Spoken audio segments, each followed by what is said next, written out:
Okay, so all of you are probably pulling your garlic right now and wondering, what do I do next? Well, great news. I just did it, so I'm going to show you what I did and talk you through it because it's very simple. So first of all, this row right here, I have tomatoes over here, some borage, carrots growing up that way. There's some more tomatoes over here. So there's lots of plants in here. So I have to take into account what I already have in here, which is tomatoes. So I got to make sure that I'm using companion planting properly to make sure I pair the right thing with it. I also have to think about what can I plant within, the next, that's going to produce and give me something within the next couple months. Because really our most intense months of growing are right now till the middle of September. After that, it starts slowing down. So I decided on a 45-day or 60-day squash. So that means it'll mature within 60 days and I will start harvesting it. This is a great time to plant squash. Once again, whether it's summer or winter, do it. We're past the squash vine borers if you have them in your area. We're really into the point where we can start planting them. I also decided to plant a 45-day maturity bean, and then I also put in Swiss chard and buckwheat.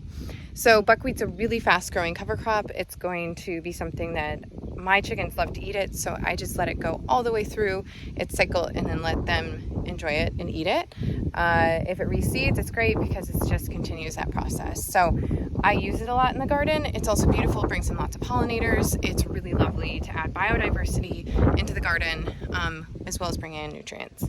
So I did that. So what I did first was I laid fresh compost and I scratched it in with a rake. No need to till, nothing, anything like that. You just lay it, and I just did like 1 inch, not even that much. And the reason you want to do this is that garlic is a heavy feeder, particularly of nitrogen and of, I believe, phosphorus. I might have that backwards, it might be potassium. But off the top of my head, I think that's what it is. And so we want to make sure that we add some really good, rich compost back in. We don't need a lot, but we need some. And then once these plants get going, I will do another foliar feed to kind of help them along because garlic was just here. After that, I seeded it all with what I wanted, where I wanted it, and they're all intermixed together, and it should be really beautiful in about a month. So that's it. I'm going to water it tonight and let it be and see what happens. I also left a lot of tomatoes that have reseeded themselves so that I have a little bit later harvest because I already have some that are probably by the end of the month we'll be harvesting our first tomatoes, which is super early. They're just very large plants. So I wanted something that would carry us into almost the end of September. So these plants that have reseeded themselves are a little bit smaller. They should be what we're enjoying later in September. So I've learned to kind of stagger my tomato plants this way and enjoy some of those volunteers because they can offer us that opportunity. So just some quick tips, a way that you can rebuild your soil and move on to the next crop. You can use the same exact method with any time you're harvesting something and replacing it. Just weed it, spread compost, seed it, and let it go, and you're good.